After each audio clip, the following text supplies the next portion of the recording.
Chapter 2, Grinding Quest, Get Good or Get Hit. Cole Ashworth did not, in fact, get to enjoy the small, stubborn warmth in his chest for very long. He was still sitting on that curb 3 streets from school, blood drying stiff on his chin, phone clutched in both hands, the words new quest available. Survive tomorrow still glowing at him after he'd tapped accept, when his ribs reminded him, loudly and without mercy, that surviving today had already cost him plenty. Getting up off the curb took 2 tries. Walking home took twice as long as it should have. His mother was in the kitchen when he came through the door, mid-motion, carrying a stack of dinner plates toward the table. She turned, saw him, and the plates simply left her hands, not dropped so much as forgotten. Her fingers just stopped being fingers that held things. They hit the tile and shattered in 3 distinct impacts, white porcelain skittering in every direction across the kitchen floor, and she didn't even flinch at the noise. Cole, her voice came out cracked, too loud for the kitchen, climbing straight past concern into something closer to panic. Cole, oh my God, what happened to you? What happened? Who did this? She was across the room before he could answer, hands on his face, tilting his chin toward the light hard enough that it hurt, checking his eye, his lip, the darkening shape along his jaw like she was trying to catalog every injury at once before he could hide any of them from her. I'm fine. You are not fine. You are bleeding, Cole. There is blood on your shirt. Why is there this much blood? Her hands were shaking. She didn't seem to notice the broken plates under her own shoes, one bare heel narrowly missing a shard as she pulled him closer to check the back of his head, his ribs, anywhere else something might have been broken that she hadn't found yet. Is this those boys again? The ones from the workshop last month? I told you I was going to call the school about them. Mom, it's handled. It does not look handled. The words cracked halfway through, and for a second she wasn't a mother interrogating her son. She was just a person who'd watched her child walk through a door looking like this, and hadn't been braced for it. She grabbed a dish towel off the counter, wet it under the tap with hands that still weren't quite steady, and started dabbing at the dried blood on his chin, ignoring the broken porcelain scattered around both their feet entirely. I'm calling Principal Guzman tomorrow morning. First thing. Please don't. The words came out faster and more urgent than he meant them to. Please, that'll make it so much worse. You don't understand how this school works. If the office gets involved, it paints a target on me. They'll say I snitched. It'll be 10 times whatever this was. So the alternative is what exactly? I let my son come home looking like this every week and just... She pressed the towel a little too hard against his lip and he winced, and some of the fight went out of her all at once, replaced by something rower. I don't know what to do here, Cole. I don't know how to fix this. I'm handling it, he said again, quieter this time, and almost believed it himself, which was new. I promise, just give me some time. If it gets worse, you can call whoever you want. She studied him for a long moment, the towel still in her hand, and Cole watched her weigh it, the exhaustion, the fear, the particular helplessness of a parent who'd already had this exact argument with him twice this year over smaller things and lost both times. Finally, she sighed, the same long, tired sound from a month ago, except this time it didn't sound like giving up. It sounded like a countdown starting. 2 weeks, she said. If this happens again in 2 weeks, I'm calling the school myself, and I don't care what target it paints on you. Understood. Understood. Dinner happened, and it happened with an audience.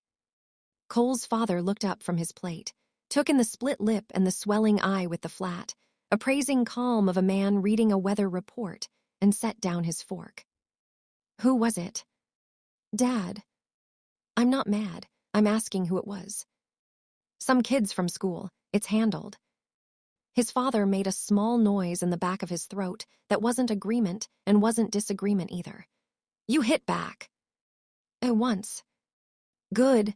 He picked his fork back up like the matter was largely settled. Next time, hit back twice. Robert. His mother's voice cut across the table sharp enough that both sisters at the far end went quiet mid-argument over who got the last dinner roll. He is not hitting anyone. He's 15.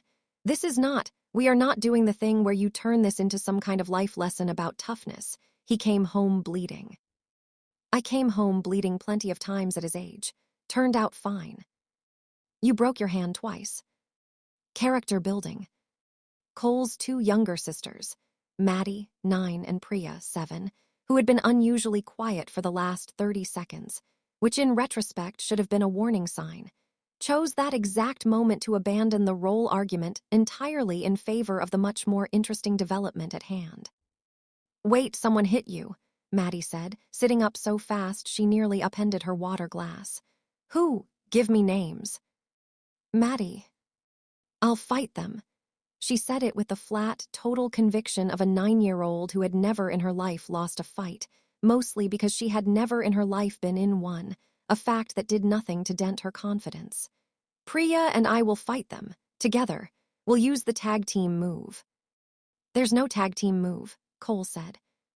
"There's about to be one," Priya said, through a mouthful of roll, nodding solemnly like she'd just been consulted on strategy and approved. "You are 7, their mother said, pinching the bridge of her nose. "You are not fighting anyone. Nobody at this table is fighting anyone. Robert, back me up." "I mean, statistically, the girls would probably win," their father said, entirely too thoughtfully for a man who was supposed to be de-escalating. "They fight dirty. Maddie bit a kid at her own birthday party last year." "He deserved it," Maddie said. "He said my cake was dry." "It was a little dry," Priya added loyally, which derailed the entire table for a solid 30 seconds while their mother tried and failed to get anyone back on topic. Cole ate his dinner slowly, on account of the split lip, half listening to his sister's draft an increasingly elaborate revenge plan involving a jump rope, and for reasons nobody fully explained, a garden hose, while his father offered mild tactical feedback and his mother radiated the specific exhaustion of a woman who was the only adult currently taking any of this seriously. It should have felt like chaos. Instead, it felt, in a strange, warm, entirely unhelpful way, like exactly what he needed, and he was careful not to let any of them see him smile around the swelling in his lip. By the time he got up to his room, iced his ribs with a bag of frozen peas that had clearly been repurposed for this exact function more than once in family history, and finally had a quiet minute alone, the Survive Tomorrow quest updated itself without being asked. Quest complete. Survive tomorrow. Reward. Everything, eventually. Host has technically survived the day the quest was issued on, not the actual tomorrow it was issued for, but we're choosing to interpret tomorrow loosely, because frankly, host, you looked like you needed the win. "That's not how tenses work," Cole said out loud to his ceiling. "Noted, filed under, things that are true but unhelpful." He almost laughed. It hurt to laugh, so he stopped. With that settled, for a value of settled, that mostly meant the system had decided to be generous with grammar. Cole opened the skill forge again, mostly out of habit, mostly because staring at his phone was easier than staring at the ceiling and thinking about tomorrow, capital T.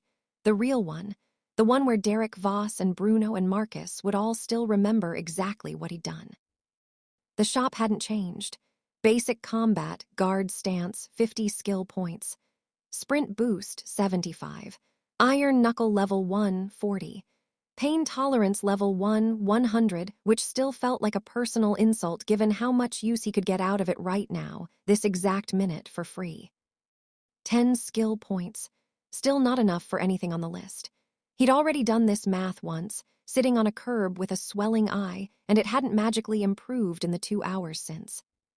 Then a new listing loaded in at the bottom, in the same aggressively retro font as everything else, like it had been sitting there politely waiting its turn. Combat trainer, AI sparring partner, 25 skill points. Description, you don't know how to fight, we noticed. Here's a program that does. It will not go easy on you. It will not be nice about it. Good luck. Cole did the math anyway, the same way you check a bank balance twice hopping it changed the second time. It hadn't. 10 skill points. 15 short. Once again, exactly not rich enough for the one thing that might actually help him. He closed the listing, opened it again, closed it again because apparently that was a thing he did now. The screen flickered before he could set the phone down. Special offer, one-time new host discount, 60% off combat trainer. New price, 10 skill points. Description, look, we've seen your status window. We've seen your luck stat. This one's on the house, more or less. Consider it a professional courtesy from one disaster to another. Offer expires in 10 minutes. We don't do this twice. Cole stared at it for exactly as long as it takes to distrust a good deal on principle. That's convenient, he said out loud. Notification, we heard that. 10 minutes, clock's ticking. He looked down at himself, swollen eye, split lip, a rib that had very clearly filed a formal complaint with the rest of his body, and thought about tomorrow, and the day after that, and every day after that for as long as Derek Voss remembered his name. He bought it. The screen flashed white. Something clicked into place behind his eyes, not painfully, more like the sensation of a tab opening in a browser he didn't remember installing. A new icon appeared on his home screen, wedged between weather and calculator. A small stick figure in a fighting stance, rendered in the same pixel style as everything else, like it had always been there, and he'd simply never needed it before today. He tapped it. The screen didn't show text this time. It showed a live overlay of his own bedroom, his own reflection in the mirror across the room, thin glowing lines superimposed over his body. Shoulders, hips, feet, the last of which the overlay circled in a color Cole could only describe as disappointed red. A voice arrived directly in his skull, flat, clipped, and entirely uninterested in being encouraging. Combat trainer online, assessing baseline. Oh, you talk, Cole said, at 11:40 at night, to his empty bedroom, for what was very much not going to be the last time. I do, please attempt a jab. Cole, feeling extremely stupid, squared up in front of the mirror and threw a punch. No. That was a jab. That was a flinch with forward momentum. Try again. He tried again. The red circle around his feet flared brighter. Your feet do not know where they are. This is going to take a while. Cole lowered his fists. How long is a while? Statistically, longer than you'd like. Shorter than it would take without me. Would you like the exact percentage, or would you like to preserve what remains of your self-esteem for one more evening? I'll take the self-esteem option. Wise, first good decision you've made today. We're off to a start. Day 1 of training did not go well. Neither did days 2 through 6, which blurred together into an extended lesson in humility, delivered nightly in Cole's garage by a voice that lived somewhere between his ears and had never once heard of a participation trophy. The combat trainer's method, as far as Cole could tell, was simple. Correct everything immediately and let a small electric jolt handle whatever words couldn't. Your guard is too low. ZZT. Cole yelped and dropped his hands entirely, which was, he realized a half-second too late, the opposite of the correction. Your guard is now also non-existent. Somehow worse. Try again. By day 4, he'd learned the shocks weren't dangerous, more like the world's angriest static shock, delivered to whichever muscle group had just done something wrong, but knowing that didn't make them any less humiliating when they happened in front of people. Which they did. Constantly. Because it turned out a 15-year-old couldn't just disappear into a private dojo to learn to fight. He had a garage with a window facing the street, a backyard visible from the neighbor's kitchen, a bus stop, a gym class, and exactly 0 private places to talk out loud to a voice in his head without someone noticing. The park was the first casualty. Cole had started going at 6 in the morning, reasoning that nobody sane would be awake to witness whatever was about to happen to his dignity. He had not accounted for Mr. Petrosian and his elderly beagle, Waffles, who apparently kept the exact same schedule. Wait on the back foot, the trainer said on morning 3. Angle your hips, not like that, like ZZT. Cole jumped sideways like he'd stepped on a rake, hissing something that wasn't quite a word, and Mr. Petrosian, 30 feet away, slowly stopped walking. Okay, back foot, got it, Cole muttered, resetting his stance, unaware he was narrating his own internal monologue at full volume across an open field at 6 in the morning. Mr. Petrosian looked at him, looked at Waffles, looked back at Cole, who had just thrown a slow-motion jab at nothing while agreeing enthusiastically with himself. By morning 5, Mr. Petrosian was walking waffles on the opposite side of the park. By morning 8, he'd switched parks entirely. Cole never found out for certain, but he liked to imagine there was now a small, specific hole in Mr. Petrosian's daily routine, shaped exactly like a teenage boy getting electrocuted over bad footwork, and that somewhere, Waffles missed the excitement. The bus stop was worse, because the witnesses were closer to his own age, and they had phones. "Straighten your spine," the trainer said one Tuesday morning, apropos of nothing, because posture correction apparently did not pause just because Cole was standing still, minding his own business, waiting for public transportation. "I'm just standing here," Cole muttered. "Why does my breathing need work if I'm just ZZT?" He jolted upright like he'd been goosed by a ghost, and 3 seats down the bench, a girl from his chemistry class looked up from her phone just in time to catch the whole thing on camera. She didn't ask if he was okay. She did, however, get a solid 4 seconds of footage, because Cole Ashworth spontaneously convulsing at a bus stop for no visible reason was, objectively, better content than whatever she'd been scrolling before. He found out about the group chat 2 days later, when a kid he'd never spoken to in his life referred to him, unprompted in the hallway, as bus stop guy, with a tone that suggested this was already established school lore.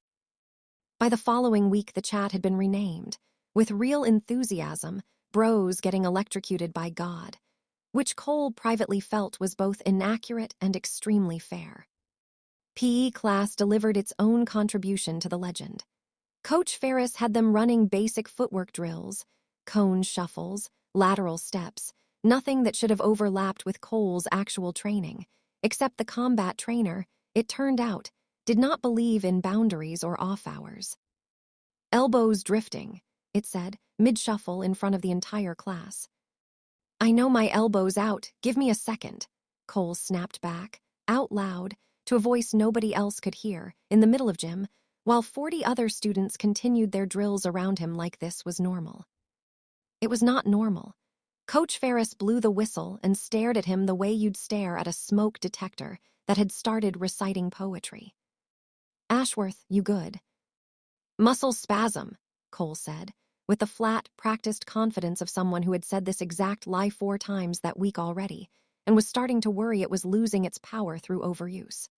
Coach Ferris didn't look convinced, but he had 29 other students to worry about, and eventually blew the whistle again and moved on, which Cole counted as a win, in the same technical sense that not getting hit in the face counted as a win these days. And the beatings did not stop. If anything, they got worse. Word travels fast in a school with 6 adults on staff who could physically stop a fight and roughly 0 who tried, and Cole had landed a punch on Derek Voss in front of half the courtyard. Derek took that sort of thing personally, in a way that made the previous 3 years look almost recreational by comparison. The Black Dogs found him twice that first week, once behind the gym, once in the parking lot after last period, and both times the message was the same, delivered with fists instead of words. That punch hadn't bought Cole anything except interest on a debt that was about to come due, over and over, for as long as they felt like collecting. He kept fighting back anyway, badly, sloppily, without technique, absorbing 3 hits for everyone he managed to land, but he didn't fold, and didn't run, and didn't just curl up on the ground the way he used to. Something in him had decided. Somewhere on that curb, 3 streets from school, that curling up wasn't an option anymore, even when it clearly would have hurt less. The system noticed. It always noticed. Session complete. Combat trainer drill, passed. +1 skill point. Current total, 1. The first one came on day 6, after nearly a week of straight failures. Cole stared at it in the dark of his garage like it was the single most impressive thing he'd ever earned, which, at that particular point in his life, it kind of was. 1 point, he said out loud. "Congratulations," the trainer said, entirely without warmth. "At this rate, you'll afford Iron Knuckle in approximately 39 more sessions, which is either extremely motivating or deeply depressing, depending on your relationship with math." "Thanks." "You're welcome. Guard up again." The middle stretch of the month settled into a rhythm, if you could call getting shocked in a garage every night a rhythm. Training in the mornings and evenings. Beatings at school, spaced out just enough that his bruises never fully got the chance to match in color. Skill points trickling in, one at a time, some nights not at all. Day 9, no points. Day 11, one. Day 12, another. You're getting slightly less terrible, the trainer noted on day 13, in what Cole had learned to recognize as its version of a compliment. Is that as good as it gets? For now, ask me again in a week. The 2-week deadline arrived on schedule, and so did his mother, standing in the kitchen doorway on day 14 with her arms crossed, watching him try and fail to walk past her without wincing. That's a new one, she said, nodding at the fresh mark blooming along his jaw. That's worse than last time, actually. It looks worse than it is. Cole, just his name, flat, the tone she used when she already knew whatever came next out of his mouth was going to be a negotiation. I said 2 weeks. His father wandered in from the living room at exactly the wrong moment, took one look at the bruise, and nodded with what Cole could only describe as professional approval. That's a good one. Clean hit, whoever it was. You get one back. Robert, I am trying to have a conversation. I'm helping. You are not helping. She turned back to Cole, and Maddie and Priya, who had materialized in the doorway behind their father with the specific silent efficiency of children who could smell a family argument from 2 rooms away, leaned in to watch like it was television. Is it the same 3? Maddie asked. We've been working on the tag team move. Priya's better at ankles now. Nobody's doing ankles, their mother said, without even looking at her. I know what you said. Cole held his mother's gaze, which took more effort than it should have, and found something steadier in himself than he'd expected, the same steadiness that had been quietly building in his feet and his hands for 2 weeks now, even if she couldn't see it yet. It's getting better. Not the bruises, the rest of it. I'm not just standing there anymore. She didn't look convinced, and honestly, he didn't blame her. From where she was standing, all the evidence pointed one direction. Her son came home hurt, on schedule like clockwork, and whatever private progress he thought he was making was invisible to anyone who didn't have a system scoreboard superimposed over their vision. 1 more week, she said finally, and it clearly cost her something to say it. 1, and you tell me the second it gets worse instead of better, not after. Deal. Deal.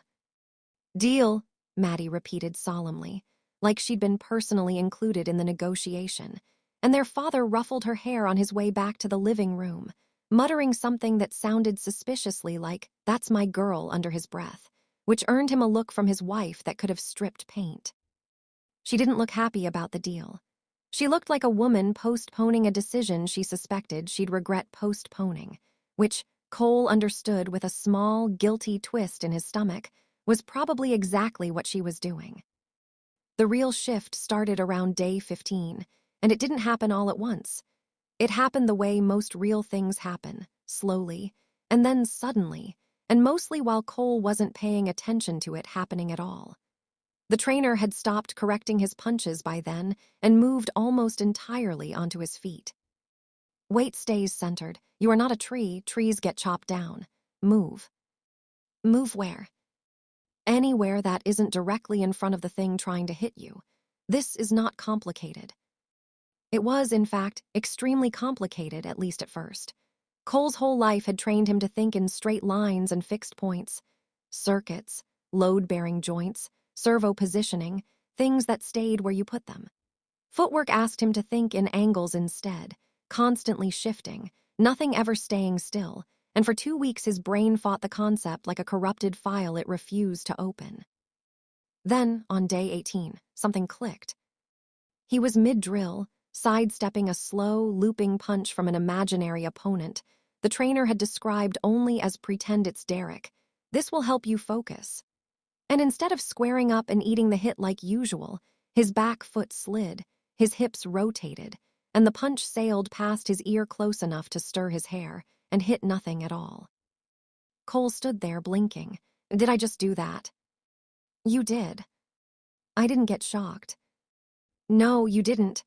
There was a pause, the longest the trainer had ever given him, and when it spoke again, something in its tone had shifted, just slightly from clinical disappointment to something almost like approval. Do it again. He did it again, and again. By the end of that session, for the first time in 18 days, his feet actually knew where they were. Skill acquired. Basic evasive footwork level 1. Description: you can now dodge a punch instead of just standing there like furniture. Modest, but real. We're proud of you. Don't let it go to your head. Your head is still very hittable. With the footwork in place, the trainer moved fast, like it had been waiting for exactly this moment. You're ready for offense, it said 3 days later. Watch closely. This is called a turning kick. You will look ridiculous doing it for approximately 1 week. Then you will not. It looked ridiculous. Cole's first dozen attempts sent him stumbling sideways into his own garage shelving, once knocking over an entire bin of spare capacitors in a small, tinny avalanche that took him 10 minutes to clean up and resort by tolerance rating, because old habits never really left. But the mechanics of it, the pivot, the hip rotation, the snap at the end, weren't so different from things he already understood. He'd spent years calculating torque and leverage for robot arms that needed to swing with force and control at the same time. His body, it turned out, was just another machine that needed the same math. And once he started thinking of the kick that way instead of some foreign athletic mystery, it stopped being ridiculous and started being a blueprint he could actually read. Skill acquired. Basic turning kick level 1. Description: congratulations, you now have a leg that does something other than walk away from fights. Use responsibly. Or don't. We're not your parents. The skill points kept climbing, faster now, the way things always speed up once the hardest part is behind you. Day 19, 2 points. Day 22, 3 in a single day, easy, almost boring compared to the first agonizing week. Session complete, passed. Session complete, passed. Session complete, passed. Current total, 31. You're almost there, the trainer said on day 26, and Cole could have sworn there was something like satisfaction buried under the deadpan. 4 days later, the number ticked over. Current total, 40. Cole didn't even wait until morning. He opened the skill forge that same night and bought the one thing he'd been staring at since the shop first loaded, back when 10 skill points hadn't been enough for anything on the list at all. Iron Knuckle Level 1, purchased. Description: bones in your hands, temporarily denser than they have any right to be. Tendons pulled tight enough to stop worrying about breaking on impact. Your fists, basically closer to a war crime, everything else about you exactly as breakable as usual. Usable for 60 seconds per day. We're not insured for more than that. Cooldown resets at midnight, not when you feel like it. He should have saved it. He knew, somewhere in the responsible competition robotics part of his brain, that 60 seconds of rock-solid knuckles was a rare, precious, finite resource that deserved to be spent on something that mattered. Instead, alone in his room at 11 at night, Cole activated Iron Knuckle for the very first time and used it to feel awesome for a minute. He cracked his knuckles first, slow and dramatic, the way villains did in movies, and admired the faint, warm hum settling into his hands, his fists suddenly feeling less like flesh and bone and more like something machined. Then he punched his pillow as hard as he possibly could, purely to see what would happen. What happened was that the pillow exploded.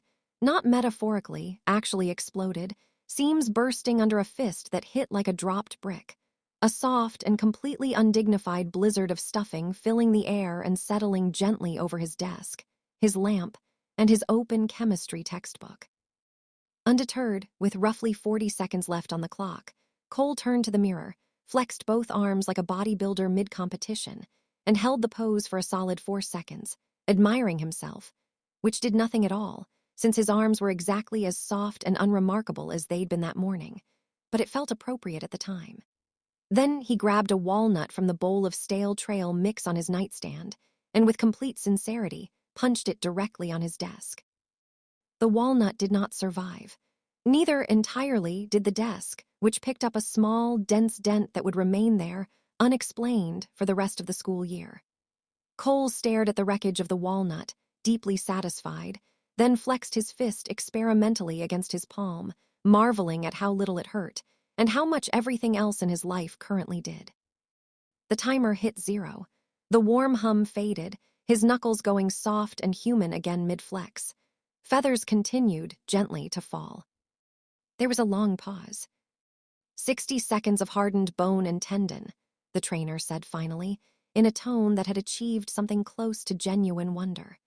You murdered a pillow. You murdered a walnut.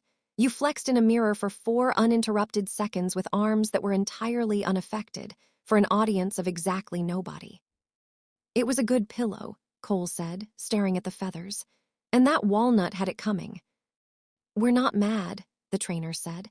We just want you to know that we're going to remember this, forever, in detail. That's fair. Guard up tomorrow. 6 a.m. Try not to murder any more snacks. Which brought him, more or less, to day 35. 35 days of shocks and shuffling and slow, humiliating progress. 35 days of being the school's ongoing punchline, bus stop guy, spasm kid, whatever new name the group chat had settled on that week, while quietly, privately, becoming something none of them had noticed yet. The Black Dogs cornered him after school on day 35 in the same gravel lot behind the gym where half his beatings over the last month had taken place, like the universe had a favorite venue. Derek led, flanked by Bruno and Marcus, the same 3 faces that had haunted 5 weeks of Cole's life, and for 1/2 second Cole felt the old, familiar drop in his stomach. Then his feet moved on their own, angled, centered, ready, and the drop turned into something else, something steadier. Still walking around like you learned something, Derek said, cracking his knuckles, though not nearly as dramatically as Cole had a week earlier. Cute. Guard up, the trainer said quietly, in Cole's head, and for once it didn't sound like a correction. It sounded like a countdown. Bruno swung first, a big looping haymaker aimed at Cole's jaw, the exact shape of punch Cole had spent 3 weeks learning to read. His back foot slid. His hips turned. The fist passed close enough to stir his hair and hit absolutely nothing, and Bruno, thrown off balance by his own momentum, stumbled half a step forward. Cole's turning kick caught him square in the ribs. Bruno folded sideways with a sound like a bag of laundry hitting the floor. For 1 full second, nobody moved. Marcus looked down at Bruno. Derek looked at Cole.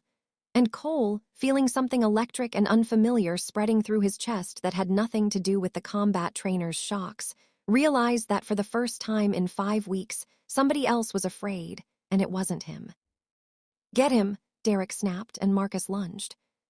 Cole slipped the first punch clean, footwork, easy now, almost automatic, and answered with a jab that connected solid, snapping Marcus's head back. It wasn't iron knuckle. He was saving that for the only person in this gravel lot who actually mattered. Marcus staggered, furious, and came back swinging wild, and Cole took 2 hits absorbing the exchange, a fist to the shoulder, a glancing blow off his cheekbone before ducking low and driving a clean kick into the back of Marcus's knee that dropped him to the gravel, cursing. That left Derek, who was no longer smirking.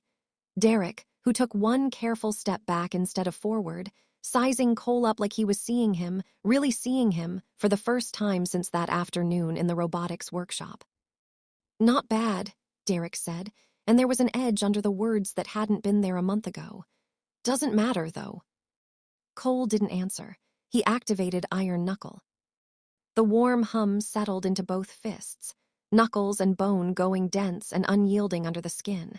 And this time there was no mirror, no walnut, no showing off, just 60 seconds ticking down at the edge of his vision, and 1 specific target standing 8 feet away.